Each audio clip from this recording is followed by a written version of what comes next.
প্রচণ্ড বিষ ছাড়া আর কোনো মাদক থাকবে না এই পৃথিবীতে। শিকল ছাড়া আর কোনো অলংকার থাকবে না নারীদের দেহে। আর আমি এসব শিখেছি তোমাদের পৃথিবীর কাছ থেকে।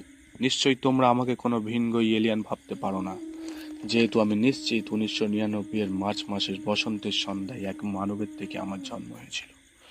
আমি এসব শিখেছি তোমাদের পৃথিবী থেকে। শিখেছি যে কোনো মূল্যেই উজ্জ্বল করতে হবে আমার মায়ের মুখ, যে কোনো মূল্যে সফল হতে হবে পৃথিবীর যে কোনো মানব সন্তানের চেয়ে।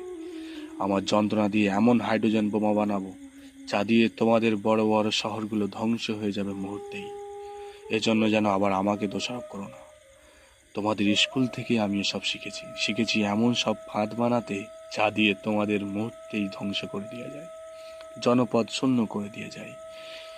ভূমি ছাড়া করার প্রতিশোধ নিতে ঈগল আমাকে এই কাজ করতে সাহায্য করবে, কারণ ঈগলকে তো তোমরাই ভূমি ছাড়া করেছো।